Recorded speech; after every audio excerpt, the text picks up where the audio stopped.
Ko tō tātou kai kōrero tuatahi ko Ranginui Rikirangi Thomas he uri no Ngāti Whakaue, Ngāti Pikiao, Ngāti Ranginui, a kaimahi e toi tangata, and you'll often find Ranginui in the moana, diving for kai moana, and also in the ngahere, doing some sort of mahinga kai ātāhua. E whai mai nei, tō tātou kai kōrero tuarua, Crystal Pekepo Rātu, he uri no Ngāti Kahunuru me Ngāti Vara. She is a part of the amazing Oi collective, a group of wahine toa changing the game and changing the narrative out there. And also our final kai kōrero, Ngari no te Wāti, no Waikato Tainui, te Waiohua, Hua, Nai te rangi, Ngāti Ranginui, Ngāti Pukenga, Ngāti Awa, me te arawa, mihana kia koe. Ngari no is a skilled in haka, Māori movement, weaponry, taonga pūro, and in fact over the last 3 years, Ngari no has been dedicated to bringing the life force back to whānau to thrive, utilising wānanga mātauranga and tohu aio. And in fact, he was a mean-as rugby player back in the rā too. Time to get some kōrero rolling, and we're going to introduce our first pātai, and we're going to start off with you, e te prata. Kōrero mai, can you explain the concept of whakawātea and its significance in te ao Māori? Whakawātea, kia hau mōku ake, you can really look at it in two fundamental frameworks. You have the kupu wātea in itself, but if you were to whakawete, you have wā and you have ātea. And it's about being present in the moment to capitalise on that specific time that you're in, so that you can connect deeply to your ha, as the ha has the sustenance to be able to calm or stimulate your energy. Whilst you're either moving into space or whether you're exiting. And then you have the kupu wātea as well. And so when you're conducting any form of practice, it's important that you remove yourself from any situation and make sure that you're not carrying anything that doesn't need to be, that doesn't belong to you. And it's just about having a present moment with yourself to acknowledge the time and the space to kind of alleviate any form of stress or pressure that you may have conducted whilst moving into those spaces. So, mōku ake, that's what wātea means to me. Kia ora, Crystal, how whakaaro? Kia ora, isi. Yeah, I think it's probably something that we don't do enough of, in terms of, like there's been a lot of kōrero around reflection, self-reflection, and whakawātea, I guess, is that process of self-reflection. So, like the brother said, when we're moving into different spaces, we can actually often find ourselves on a daily basis moving into many spaces, and so I think it's more around that self-reflection of what space we're moving into at different times and how we actually, whether like just how we shift, I guess how we shift in whakawātea from one moment to move into another. That's a more ABC way of putting it whānau, yeah. Tāhua. Ngari no, this one, we're going to get you to answer this one. How does whakawātea contribute to the overall well-being and balance of individuals and communities? Yeah, it pretty much is the dividing force between looking after your energy, or your life force, your Māori, and making sure that there is clear division between it. And it brings me back to the whakatapu whakanoa processes as we go into spaces where it can be quite intense. And I like what the fire was saying before about certain stress hormones would be activated, but aligning yourself to become neutral in a space and not really binding on to any heavy situations that may otherwise disturb your pathway. And as you're moving into spaces, you've got to be really clear on your intentions, and you have to, what do I call it? I liken it to emotional intelligence, not allow yourself to get caught up in the rubble. And then so allowing yourself to be able to be as neutral as you possibly can as you do step out of that space. Te whakawātea is understanding the processes of what tapu is and what noa is, and making sure that you have tikanga to work through both of those dimensions. And that will ideally keep you safe, keep your whānau safe, and anybody else that you have interaction with as well. Ka pai. Well, we have our prata online, e Ranginui. We'll come back to question one for you, e Hoa, just explaining the concept of whakawātea and how significant it is. Kia ora tātou. Kia hau, it depends on the height, the depth of, and the magnitude of the kaupapa that you've engaged with. That determines how big the whakawātea needs to be. So, depending on, so we need to understand whakawātea from what. That determines a lot on what the whakawātea looks like for me. Me mea he kaupapa, so to say, if it was, for example, kaupapa like umukohukohu whetū, like the one that we just conducted, there was a lot of pressure, there was a lot of expectation, there was a lot of repercussion to kaupapa like that, and the processes of rendering yourself neutral once again and returning to the frequency that everybody else is at. For me, the process of that is a lot. There's a lot more to it, as in to say, to come back to earth, to come back to the frequency that everybody else is in, that society is in, because to get to that taumata, you're at another frequency with yourself and your thoughts. You kaeke, you elevate to another level, and because you need to meet the expectation and you need to meet the height of the occasion, and to come back from that looks different for me, depending on what it is. If it was a whakatoa Māori, it's a kaupapa whakatoa Māori, imbuing a life force into something, ka tae au tērā, we can sort of do those things kind of quite easily. Whereas, you know, something that's quite public, something that where everybody's got an expectation on you, coming out of that can be a little bit different. But you can't stay in there. You can't stay in that frame of mind Aotearoa, where you're talking to atu, or where you're talking to ancestors, where you're talking to stars, not in this day and age anyway. Kia ora, kia ora. We're going to come to you, Crystal, and it's more around the traditional practices or rituals associated with whakawātea. Have you experienced some of those? No doubt. I guess from a Cook Island perspective, being raised alongside, well, guided by my father, it wasn't so much about a process as much as it was being one with. So, like for him, being a man who holds great responsibility, I guess, in our community, part of his whakawātea was to go to the moana, but it wasn't to release anything as much as it was to be with.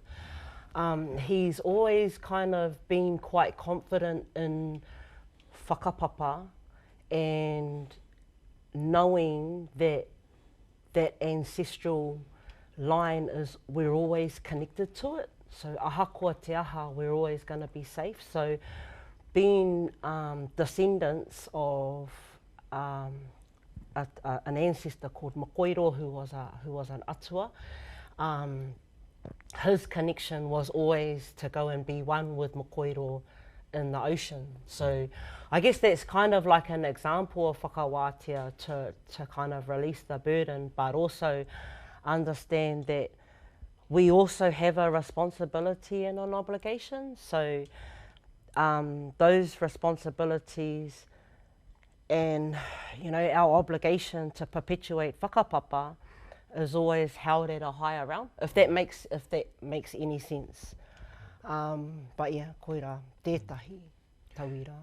Kia ora. Ngāri no, seen many a kaupapa, in fact a couple of the bros have experienced them here in Tāmaki. Good to see you taking it around the country too as well, but share some of your experience about whakawātea. From a ritual or ceremonial perspective, it's about understanding, again, the whakapapa of it, but knowing that we have stepped in the world of duality. And you know, for a lot of our people, I see there have been no ceremonial practices to help guide them, especially when our people are going through the death spiral, and knowing that there is a physical and a metaphysical state that is playing hand in hand together.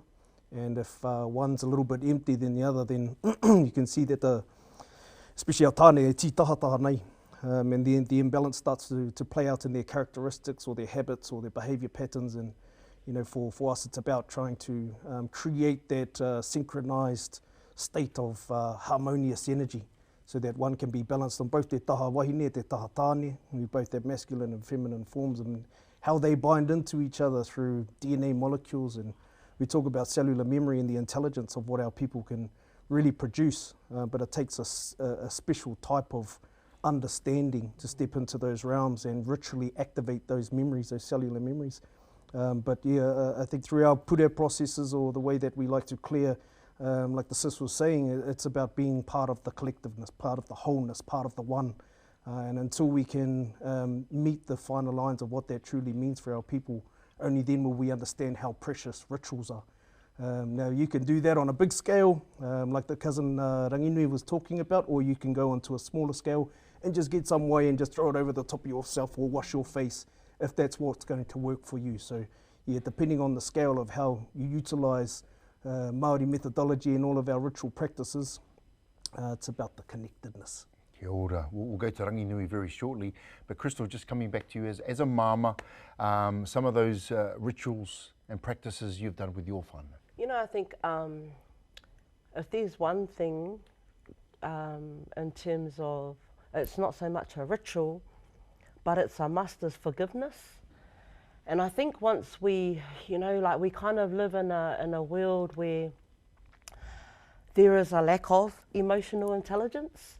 A lot of society is shaped by like alter egos.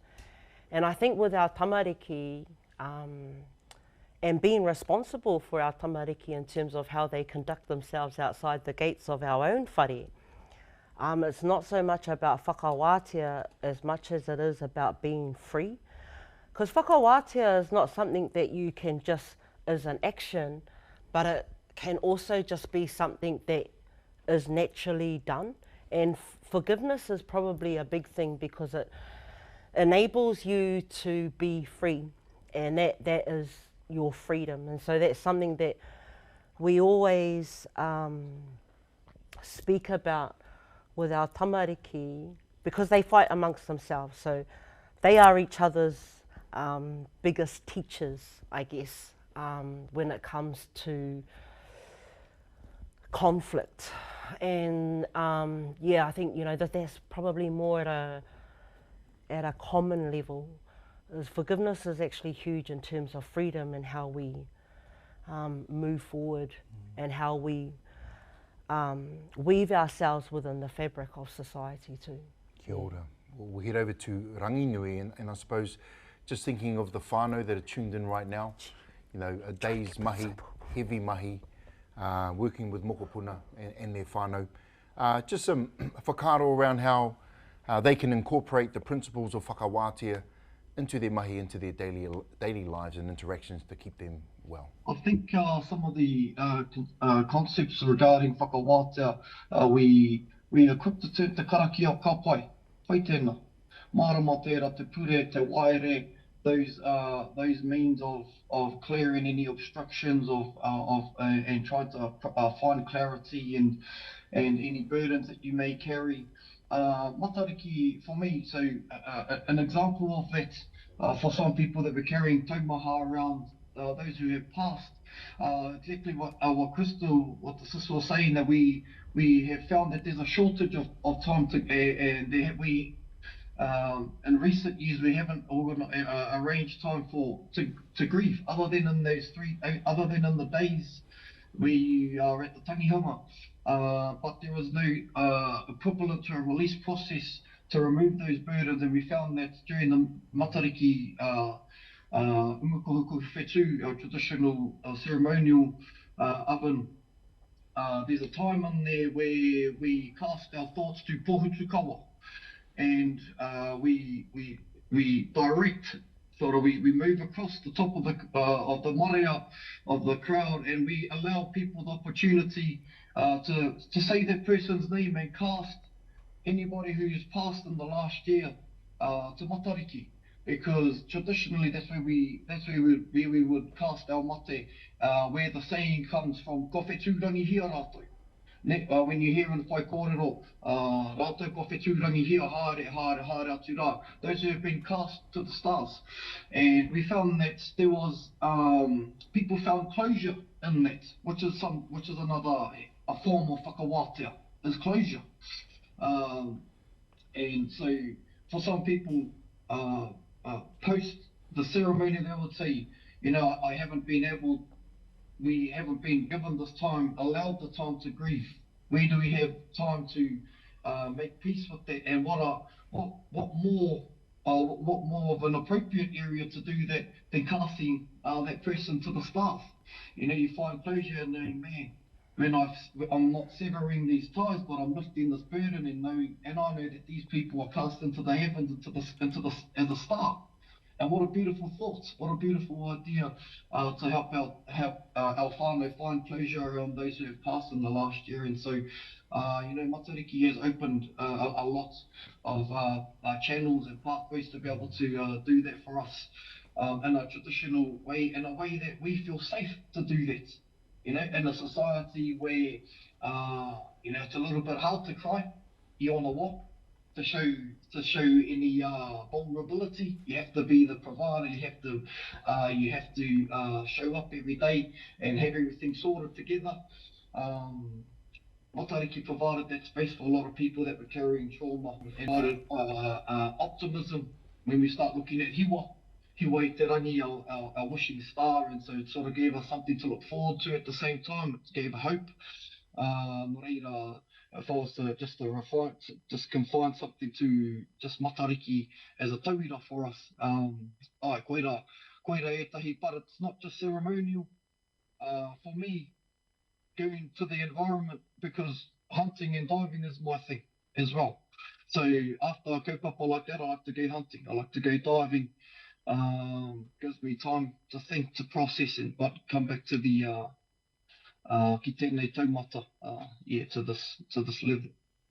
Kia ora. Our next pātai, Ngarino, to you. Can you share an example of a situation where a whakawātea was used to resolve conflict or restore harmony?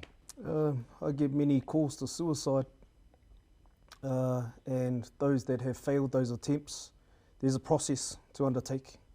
Obviously their cellular recall is mate inside, something inside of them is dead. So for those particular purposes, I like to just hold the space so that that person can kind of process their own emotions and their own thought patterns, and just kind of guide the tikanga of that energy back into the realm of light. You know, we have both positive and negative effects of night and light, and so it's making sure that people feel safe enough in your space so that they can work that out themselves. Because you know, we don't have all the answers for everybody, but you've got the answers for yourself. So it's about guiding the person or guiding the collective, whatever the conflict is, to make sure that the narrative can be true and pono. Because if it's not, then it's still going to get casted under some form of shadow, which again is another ball and shackle to carry around. So we like to kind of sort of just hold it, but make sure that people are pono and look themselves in the mirror. Crystal, kei a koe, te tei kōrero? Yeah, I think just following on from the brothers' kōrero, I think if we were to put that in the, like contextualise that through kaimahi that are zooming in today, it's the same as what you do with whānau. You are kind of like that tangible form of that whakawātea. So when we become active listeners, what you're actually doing is you're allowing that person to release. So it's kind of like a reciprocal way, I guess, in terms of how we look at whakawātea from a different context, and especially with kaimahi. But then it's how do you articulate that information that you've received and reciprocate it in a way that helps them find the answers, like what the brother was saying. So I think, yeah, that's kind of like a short form of an example of that. I think we also have to look, like whakawātea can be contextualised in many different forms. Yeah. Ranginui, kei a koe te tei kōrero? Tēnā tō i te pātai, what was the pātai again? Just to share an example of a situation where whakawātea was used to resolve conflict or restore harmony. Koira, I suppose it was, I think I touched on a little bit of that in regards to matariki, how we provide that, how we provide harmony, how we provide closure, in that sense, engari, it depends, even if it's if it's for you personally, I think that looks a little bit different to how you do it as a collective. As a collective, there are tikanga, there are collective, which is where we look at ceremonial whakawātea processes. But when you can do it, when it's for yourself individually, that looks something different as well. And for us, it's so if you don't know how to conduct your ceremony, then what do we do? Then what's the options what are the options for our whānau who don't know how to ture? What are the options for them who don't know how to speak, who can't speak Māori and then so they can't use a waire? And even if they do know waire, they've learnt it and then they don't know what they're saying, so it doesn't quite hit the mark. Nā reira, it's about us. I think personally it's about assuring to people that taku are just as important.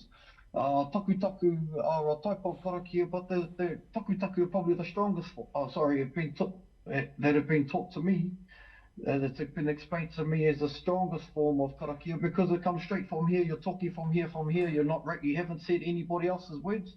You're not saying anything that anybody else has taught you or anything that's learnt that's on a script that's anywhere else. You're saying, okay, what do I want here? What do I want here and what do I want here? What am I trying to achieve here? Ka kōrero koe. To whoever, to powers that are beyond the tangible, to say, look, kei te taumaha hau, I need some sort of guidance that is beyond anybody who is tēnā whakarongo mai, tahuri mai ki a hau. Nō reira, how do we provide those tools for our whānau? Ne? Nō reira, so I think there's a little bit of mahi to do there because, I don't think the capacity and the resources are there to go to every whānau because you're going to get calls every other hour. Right? Can you come and do this whakawātea? I konei, and you're going to go, man, there's only one of me, there's only a few of us. We're all still trying to work at the same time.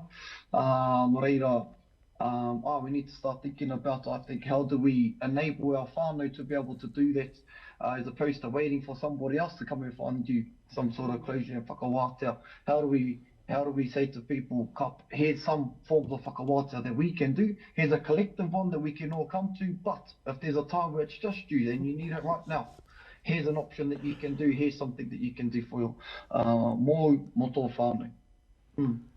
Ka pai. Mihana ki a koe Ranginui. Well, we're going to go and check out some of the pātai that are coming through e hoa. Some up on the screen, and thanks for everyone for sharing some of your whakaaro and pātai. Here we are. Nā reira, he pātai. Sounds like understanding grief, loss and vulnerability can help guide our whānau to become emotionally intelligent or aware, to develop forgiveness and the freedom to heal. He pātai tērā. More of a statement there, eh? Kia ora. But I think just a whakaaro for the panel. I think I just wanted to get through one more and just whakawātea being applied in modern contexts such as workplaces. I'm thinking of our Family Start kaimahi at the moment. They might not have Māori in their workplace, so you've got to go and dial uncle to come all the time. But yeah, just opening it up to the panel here. What's some ideas to share with our whānau there? You go first and then I'll copy off you in a different way. Oh, yeah.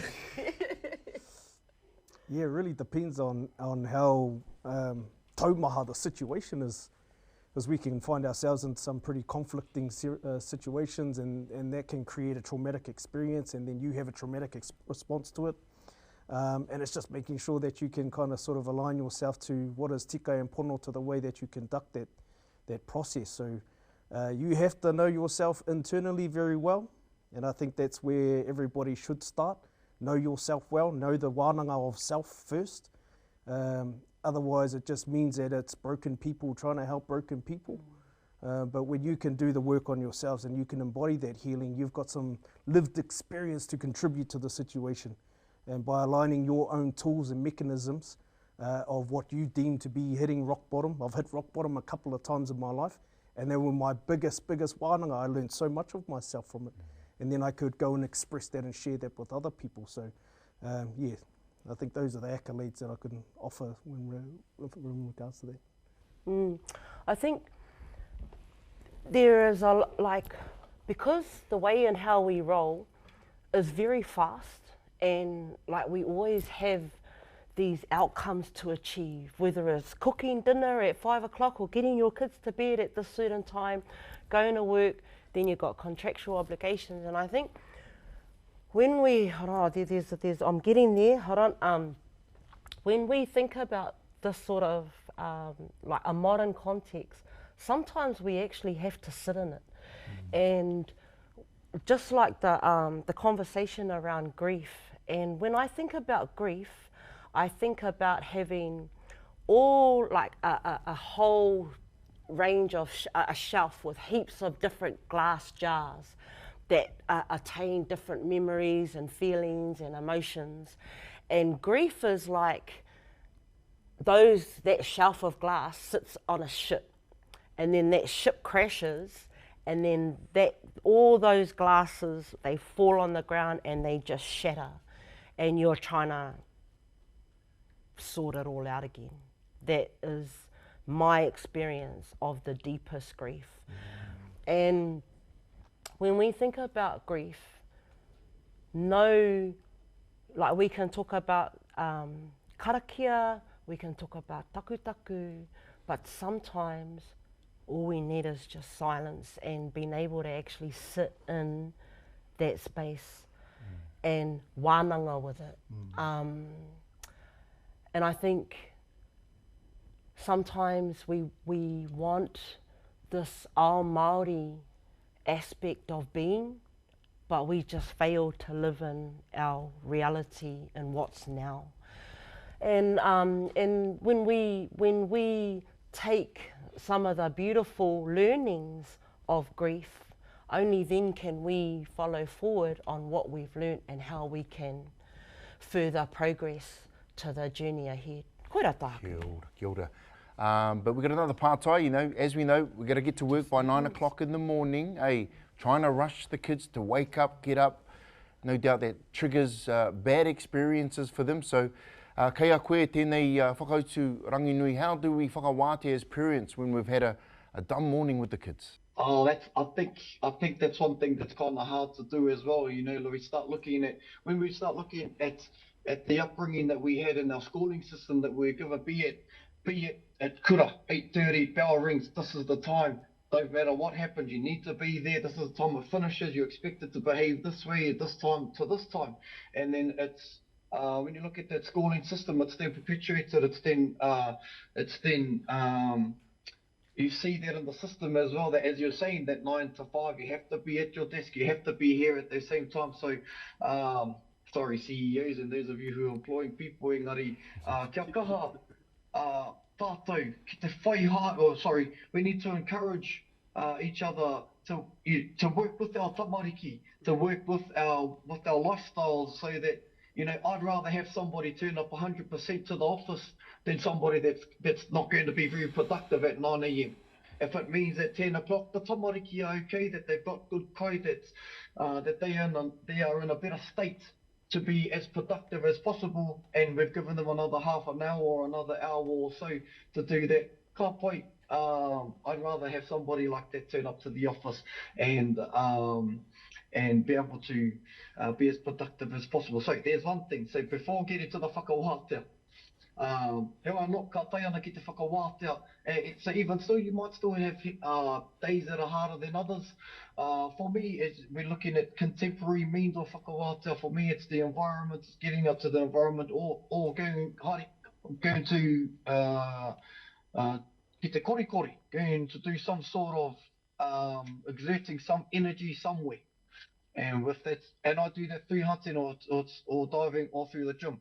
Firstly, it touches on a couple of things that the sis talked about, the sitting in that silence. There's not much noise going on in those areas. If you're cut off, from the rest.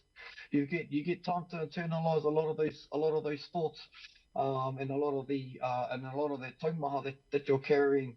But at the same time, you still got to get through those things. When you turn all the noise off, sometimes there's a lot of outside noise that can affect you. And when you're in those environments, it doesn't really matter. You can figure, and then you realize, oh, geez, there actually isn't that much going on. It's actually here.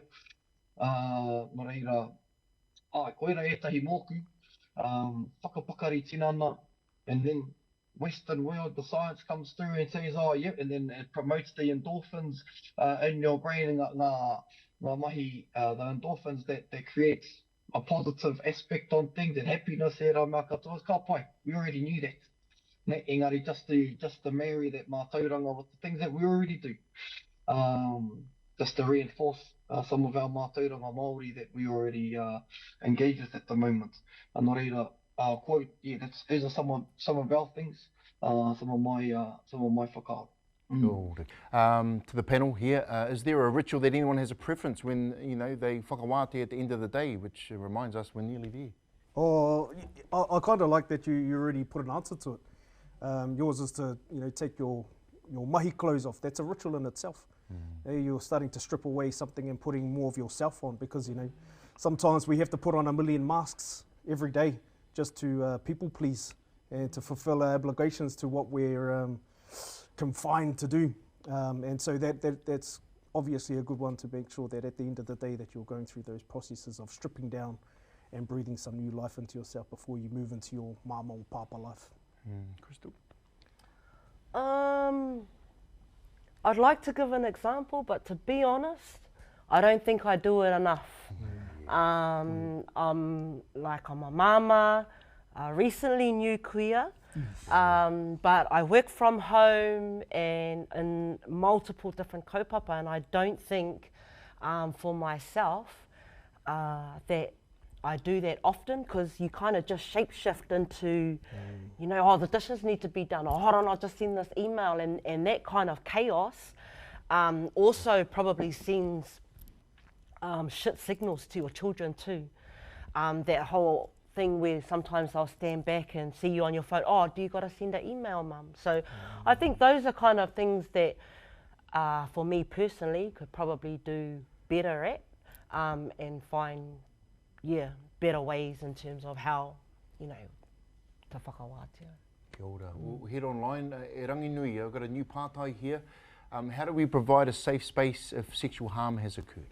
Again, are we, from us as the practitioner, trying to provide that for somebody else, or are we talking from that person trying to deal with that personally? Those are some of the things, as I was alluding to earlier. It looks a little bit different based on the context. So if as a person that provides that space, that looks different. Engari, on the flip side, I can talk to some experiences. So over time, I've engaged with some people that had that same whakaaro, that same some of that trauma, and one of the things that they said that helped was accepting what had happened, because they couldn't carry the riri forever. They couldn't carry that because it transcended into all these other spaces. Engari, trying to find, but a couple of these people said, finding, this is what's happened. Okay, what am I going to do about it? Me kōkiri whakamua, me anga whakamua. And so it was identifying what things gave them hope, what things gave them that they were optimistic about, which sort of said, okay, there's nothing I can do about these things here. I've got to karo iera I've dealt with that trauma, and there's something, and accepting that that's going to sit with me. Yep, it will sit with me, but it's not going to get me down every day. I've got this to look forward to this day. I've got this to look forward to. I've got this to look forward to. Because as I was saying before, you might call somebody in, ka pai, they say all these words that you don't understand, that's not very helpful for a situation like that. Ne? We can go through a process and explain the whole kōrero, and those instances, what you're doing is you're actually not talking to that person. You're talking to Rongo, the God of peace. You're talking to Tāne, you're talking to Tangaroa, to all these other, you're invoking, inviting what they can do in a spiritual medium into the space to clear away that. Engari, for closure for that person itself, it's going to look a little bit different. And there have been conversations, these kōrua ko Crystal, have alluded to some of those things as well. They spoke to how the individual deals with those sorts of kaupapa. Nō reira, and that's going to look different for everybody. I can't say get in the truck, let's go hunting. That might, engari, what if you hate hunting? It's not, it's still, it may not be very productive for anybody. And nō reira, as I was saying before, Marino was talking about hei te kōrero koe mō o ake wānanga in that self wānanga. And figuring out what that is, what that piece is, what that closure is for yourself. Nō reira, go and try different things that might find that closure. Kia ora. I think we're down to our final pātai, yeah? It's on the screen here. For the panel here, would you consider whakawāte as a bit of a D-roll? Yeah, it kind of seems like we're a character in our own movie, when we're having to kind of be consciously aware of de-rolling. One minute we're kind of wearing a hat or pōtai and we have to play this role, and then we have to de-roll. And I like to try and be as authentic as I possibly can, because it means that it's integral to who you are as a human being. You're not just being a human, and you're not just wearing pōtai just to kind of serve the multitudes of things that you have to do. Crystal's a mama, she's a Wonder Woman, she's a marae lady, she's she's got all these pōtai, but they're all the same. They're all in one. There's no separating, there's no different. If you can find yourself in those positions, I think you're on track. So trying to be what the queer was saying before, can I call her queer? She was trying to say, be authentic as you possibly can, because that will carry a lot of the light that you have especially when you're going into taumaha situations. Anything to add, Crystal? Or the role, former league player too. I think if we start putting like contextualising whakawāte as a form of de-roll, then we're actually de-rolling our own DNA. And I think the roles that we play are roles that we were meant to always be. And if you feel maybe that you have to de-roll from your job, maybe it's just aspects of your mahi, because that role that you play, whether it's a CEO, whether it's I'm just here to make the cup of teas whānau, and that's my role, and that'll always be my role. Like, I won't de-roll. But I think we have to really think about our roles and obligations that are always going to stay. I don't think de-rolling is something that we want to introduce in terms of the form of whakawāte, bro. Like, We might derail, but derail, yeah. there's no de-rolling. And it's okay to derail whānau, we can always fix that. But yeah, I personally think we will always play a role in making sure that we leave our whakapapa in a better state than what it's in today. Awesome. And maybe Ranginui, you might have something to add there. Hoa, I mean, you've got a cool job though, toi tangata, doing the kaupapa, so it sounds like outside of mahi, you're doing the same mahi inside. That's right, yeah, e tika ana tērā. I've just got I'm very, very fortunate that I get to, my mahi is really enabling mātauranga Māori and whatever that looks like, and we understand how ora to be in the breadth of what it is, and we haven't separated, or we haven't compartmentalised just taha tinana and taha kai from our, the physical things, but we also understand the nature of and the importance of everything in hauora.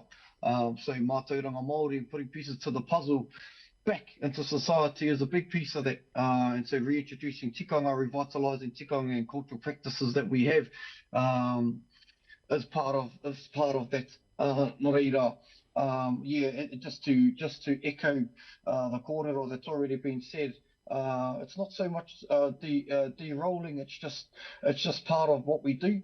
You know, Marino did speak earlier around the dual universes that we believe that we live in, and philosophies that we live by, te tapu te noa, te pō te ao, and there are times where things get hard, and there are times where things get easy, and we have our own processes to and our own tikanga to move in between those two spaces, to reach the heights of tapu and to render yourself more. Once again, and there's no way around those two things. Ai, nā reira, koera. E aku whatukura, aku marae kura tēnā koutou. Thank you very much for your kōrero today. Speaking of whakawātea, we've got a Masters Rugby League game tomorrow, so au hā kina in the mix, and no doubt waiata is another way to do that. So just want to thank all our kai kōrero on the panel today.